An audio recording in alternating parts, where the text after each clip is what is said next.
Hey everybody, how's it going? It's your boy Trey here at the Stone Disclosure. Now, I do want to put this out there now that this is actually not an official episode, right? I've decided I'm going to do smaller little solo segments. Not too sure what I'm going to call them, but where I'll be discussing like just certain topics and stuff like that. Now, these won't be your typical, 1 hour podcast where I'm bringing in guests and have a panel. These are going to just be more me discussing certain things and talking about certain kind of ideas and stuff like that. That being said, this one is for the fellas, right? So all my guys out there, y'all gotta listen up real quick, especially the guys out there who are in the dating world right now. Now, if you got a relationship, some of this may help you out too, but this more caters to the guys in the dating scene. Now, me myself, I'm currently single. Out here, kind of understanding how to date again because I've been out of the game for a very long time, and it came at a time of like COVID, so you can't even go out and do the traditional stuff like meeting a girl at a bar or at a club or somewhere else. So now you get into this weird world of like online dating, which I really don't fully understand, but I'm trying my best to figure it out. Right. That being said, there's a couple of things that we got to look at when we're dating, and us as individuals have to really understand that some of these concepts exist and some of this is normal. Now, first thing I'm going to talk about is ghosting. How many of y'all have ever been ghosted by a female? You know what I mean? You go out there, you go 100%, you tell her, this is what I want, this is what I need. You treat her nice and all of that stuff, and then wham bam, thank you, ma'am, she gone. She doesn't respond to your text. She doesn't respond to your phone calls. Nothing like that.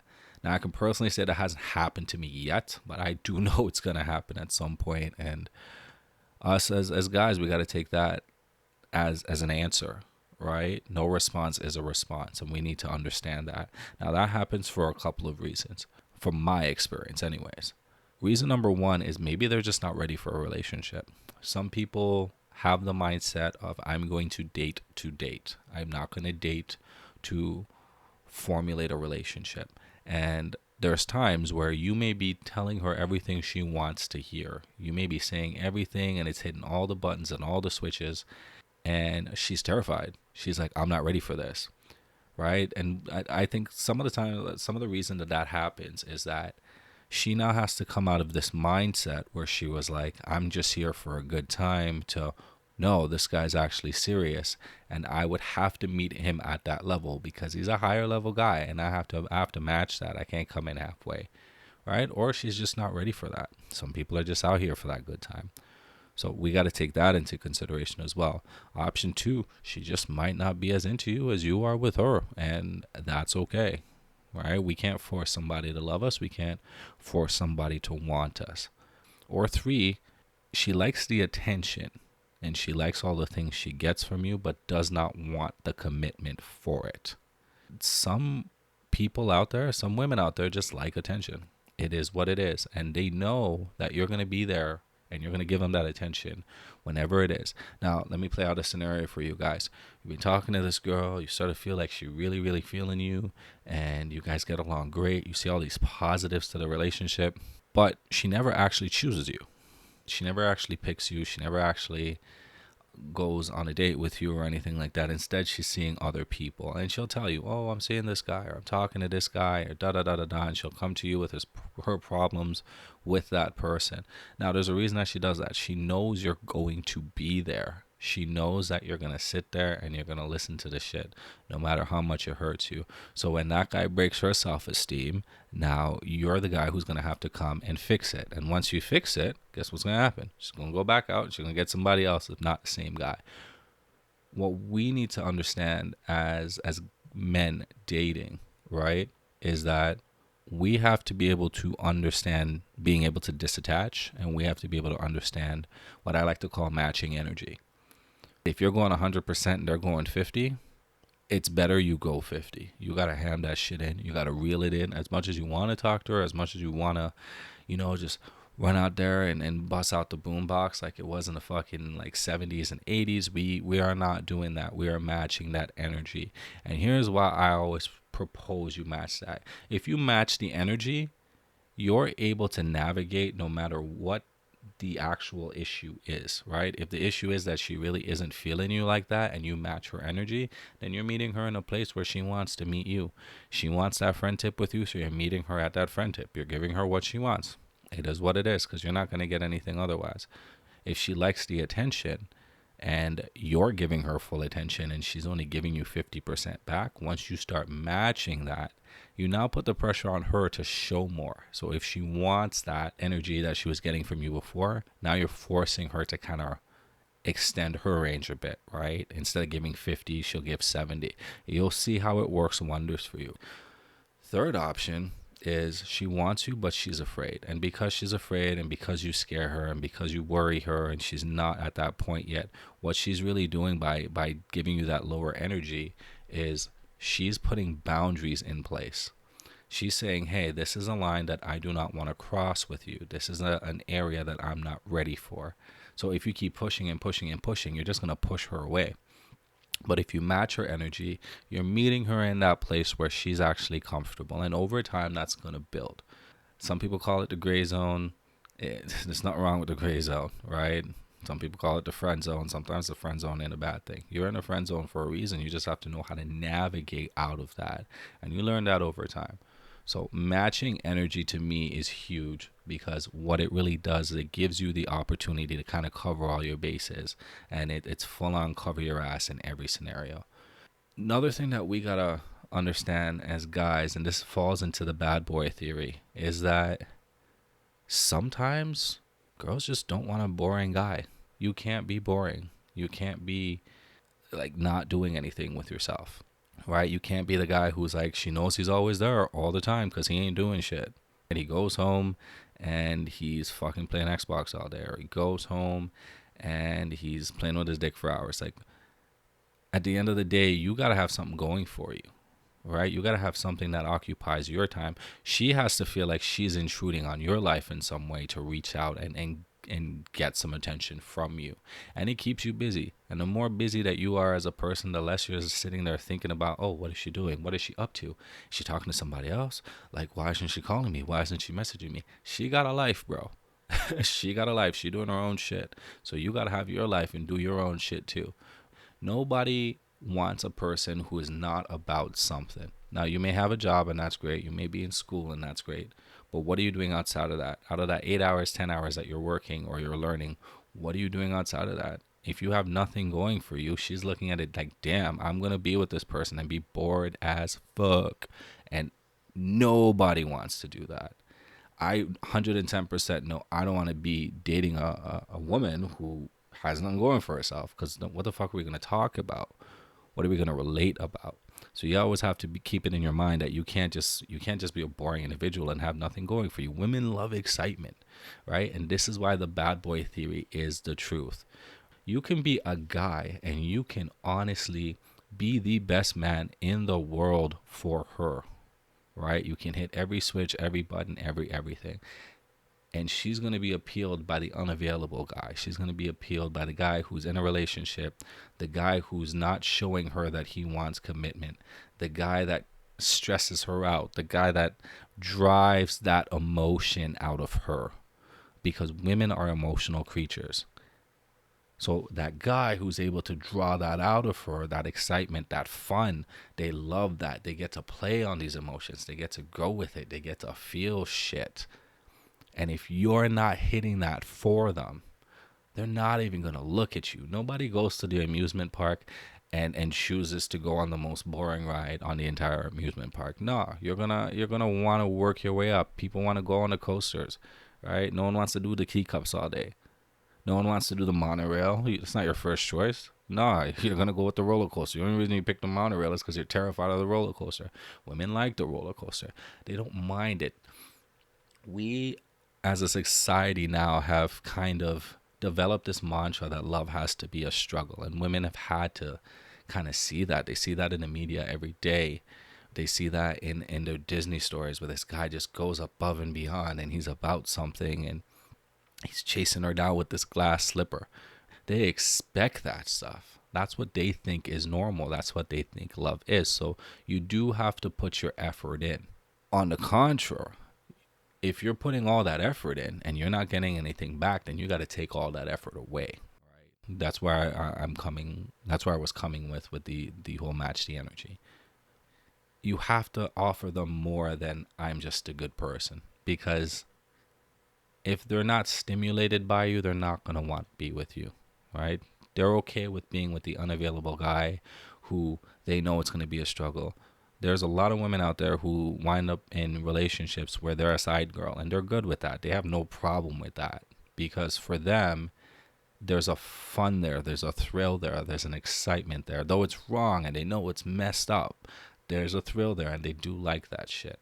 There's women out there who they have guys throwing at themselves at them 24 hours a day, 7 days a week. Like, you turn a corner and there's a guy who wants to be up in your DMs and all up in your business and shit. They understand this, they know this, and that's exciting for them. They get a thrill out of that, they get the attention out of that. Women like attention. I would love to see most women, I'm not going to talk to everybody in a general sense, but most women like attention. One thing we need to realize too, as men in the dating world, is we got to look for these red flags, right?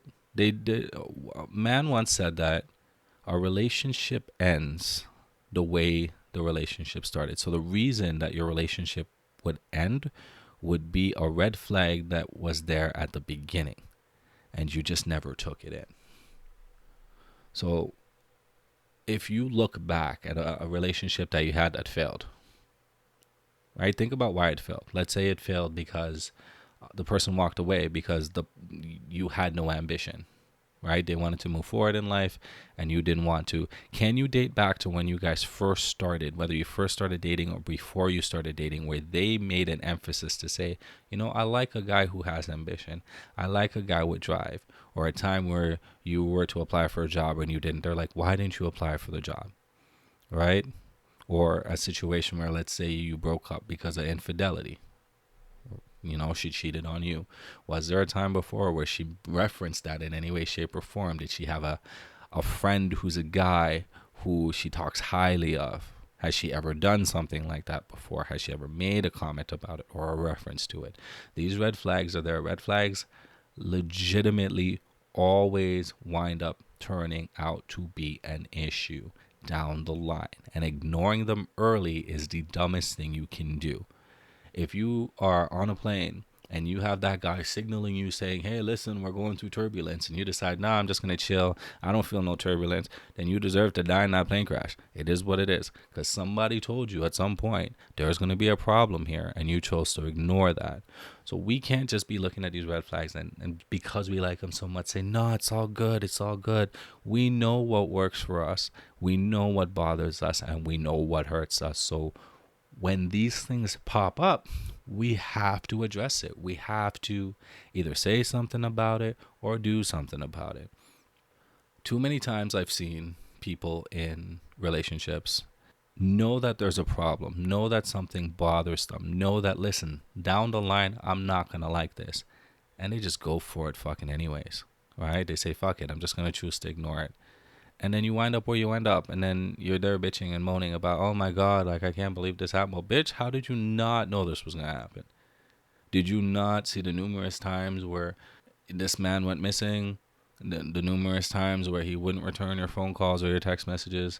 The numerous times where you caught him in a lie? The numerous times where some unexplained shit happened way too freaking often? Or you go out to a place and that girl's staring at him like, you see these things happening and you choose to decide, nah, it's not like that. They wouldn't do that. And you give people the benefit of the doubt.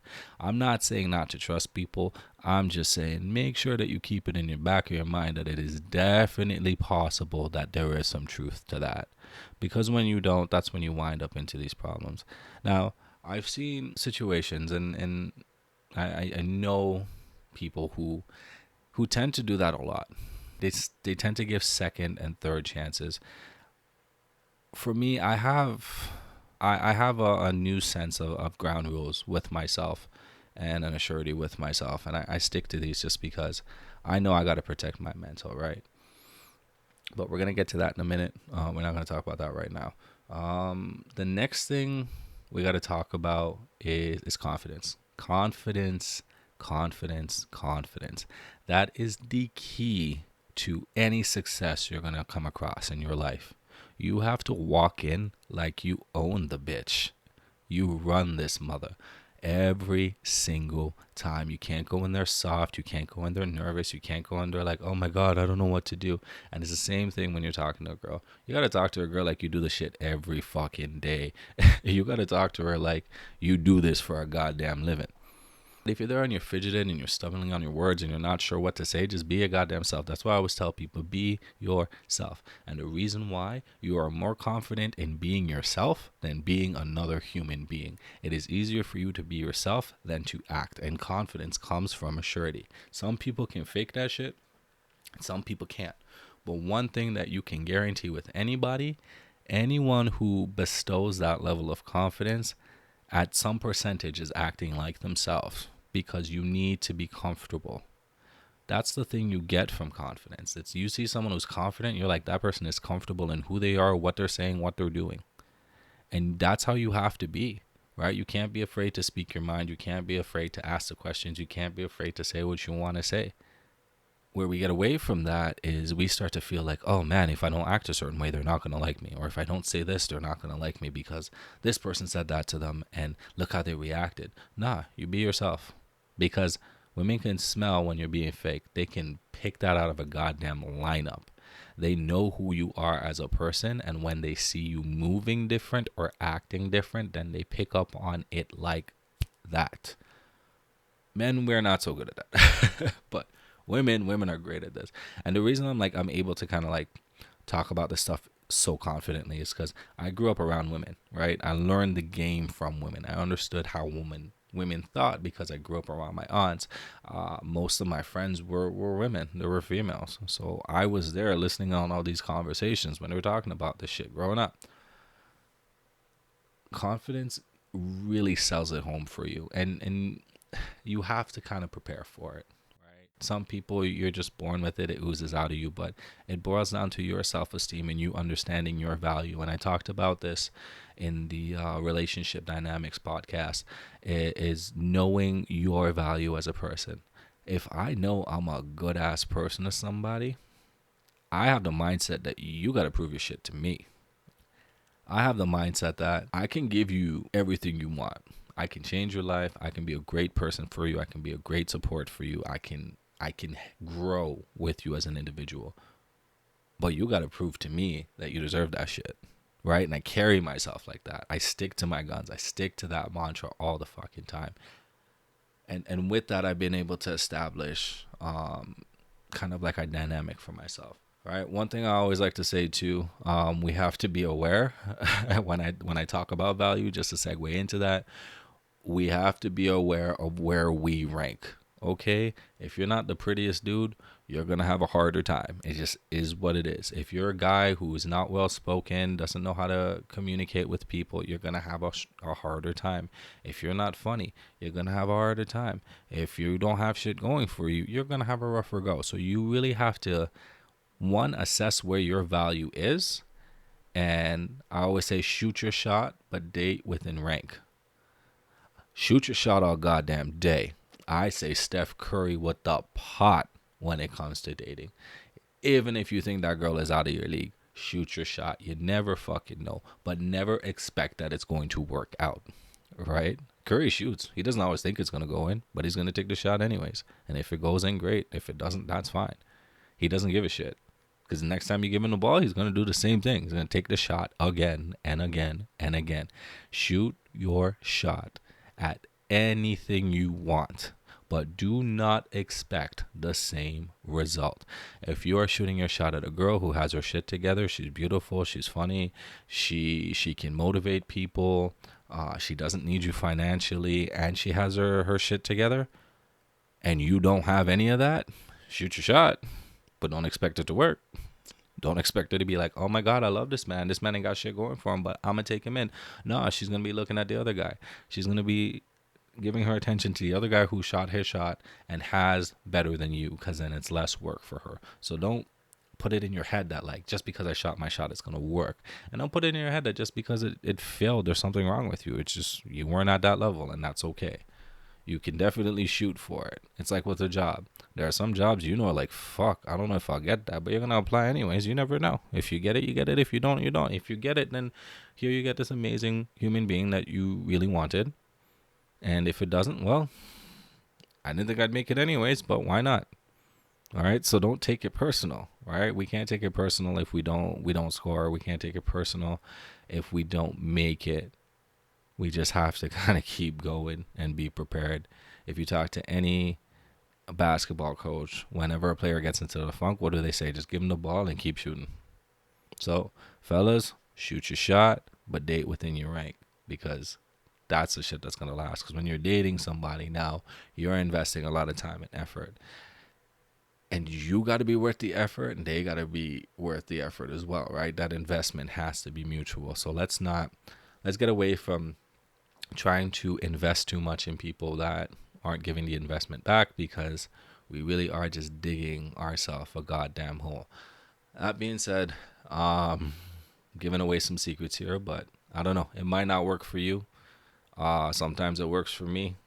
Sometimes it doesn't. Again, I don't take anything too personal with the way I deal with shit. I have a certain set of standards, and some of them I did touch on already. One thing that I do believe, again, is the matching energy. If at the start I'm all in, I'm able to show you, like it's an audition. I'm showing you, hey, this is why you should pick me, right? This is why I'd be good for you. I'm getting to know you. I'm establishing a relationship with you. I'm establishing a bond with you. That's my intention.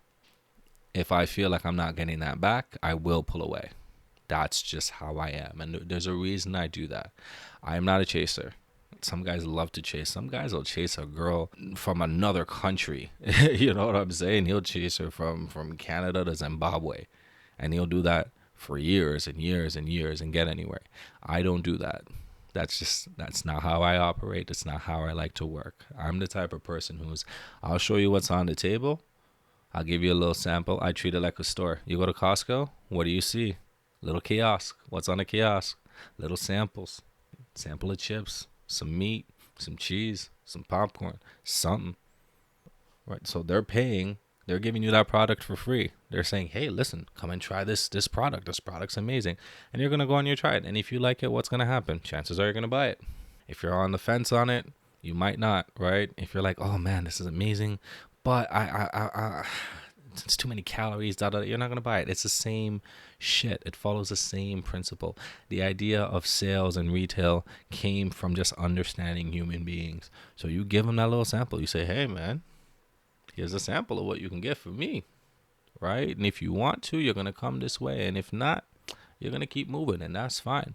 That just means you're not for me, right? You're not about what I had to give. Where we run into the problem with that is that guys seem to think like, oh, the more effort I put in, the more I give, and the more I open up, and the more that I throw at her, the more she's just going to grow to like me. That doesn't fucking happen, bro. Out of like 100%, that happens like 5% of the fucking time. And here's why it happens. Because you're thinking to yourself like, oh my God, like, nah, she just does like me. And da-da-da. It's not that. It's just she had other options and they failed. You don't know where you stand in her ranking. You could think you're number one all day, but she's talking to other people and she's dating other people and they're higher up than you. So if you're throwing so much at her and you're not getting it back, bro, you ain't the one. You might not even be number 2. You might be number 3. You might just be the backup. You might be the reserve. You might be the 6th man of the year. But the only reason she's coming to you now after all this time and all this investment is because she failed with the other ones. Because they're playing the same game. They're showing these guys like, hey, listen, this is what I have to offer. And it's up for that guy to accept it or not. So you can't just keep like bang, bang, bang, bang, banging your head against the wall, because at the end of the day, you're just going to give yourself a concussion and it's done for you. So put it on the table. Show them what you have to offer. Don't show them all of it. Show them a sample of what you have to offer. And the more they bite and the more they give back, the more you give. That energy match. You go in 50, they meet you at 50. If they like what they see, they're going to go 60. Then you match them at 60. Then you match them at 70. Then you match them at 80. You have to have that exchange all the time. Because if you're going 100, you ain't getting nothing. It's not going to work out for you. And you're going to be heartbroken and you're going to resent that person, or you're going to be a little bitch and you're going to have to carry that around forever. Right? So matching the energy is big. You have to do that shit. Two, I have a two rule. I'm the type of person, and this just might be my hubris, and this is a little bit of my pride, my ego talking too. But I have a rule where if I ask you to hang out twice, back to back, and you turn me down for whatever reason, I don't give a fuck what the reason is. I don't care if you're sick. I don't care if you have something pre-planned. Like, I'll never just come to you on a whim and be just like, yo, let's hang out, right? I'll be like, yo, what are you doing this weekend? You free this weekend? You want to hang out?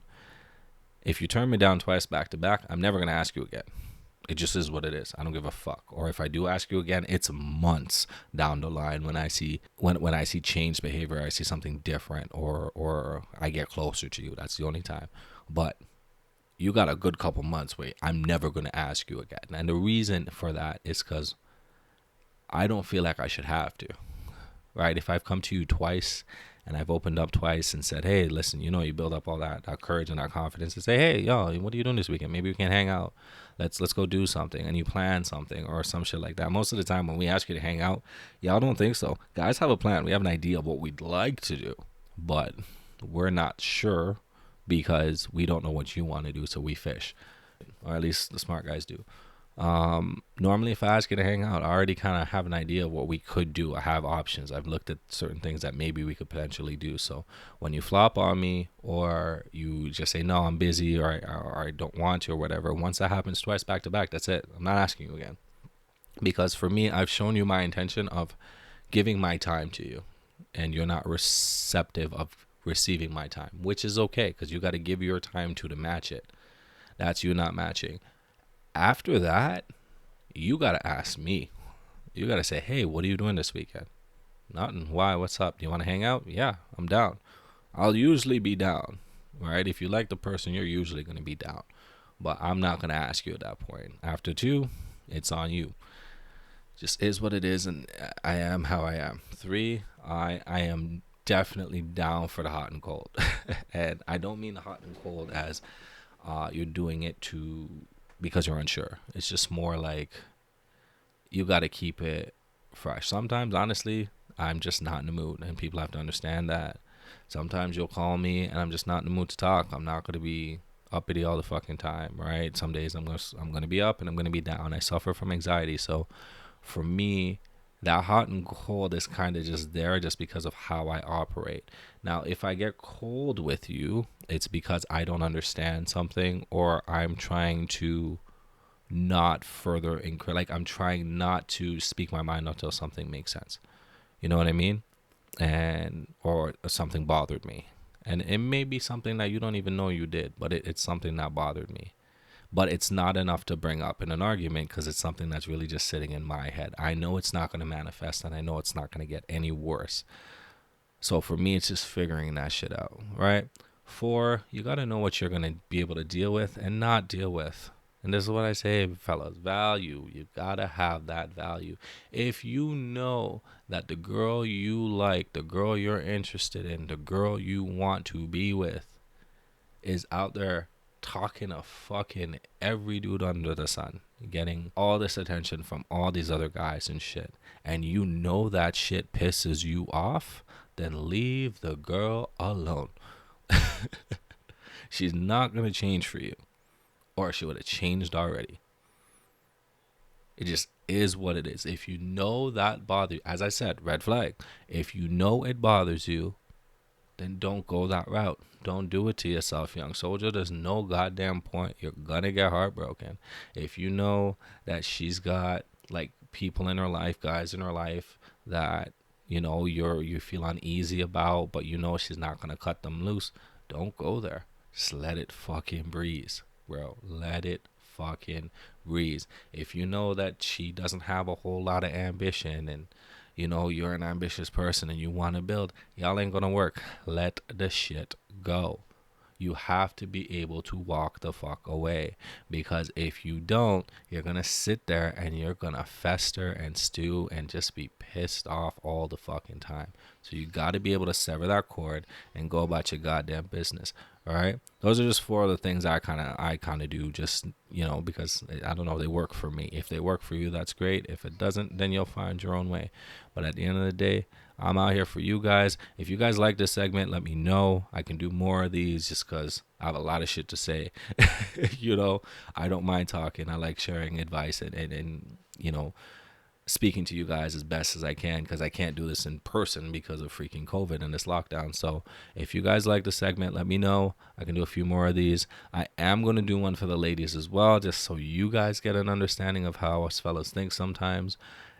It only got to be fair, right? So if you like it, share, subscribe to the YouTube channel, follow us on Instagram and Facebook. What else? What else are we on? Are we on anything else? No, that's all we're on. But do those things, right? And don't hesitate. If you guys want me to cover a certain topic, just hit me up. Slide in the DMs of the Sloan Disclosure. Hit us up on Facebook. Send us a message or leave a comment in the bottom below this video. And I have no problem. I'll talk about it. It just is what it is for me. I enjoy this shit. All right. With that, you guys have a good night. Peace.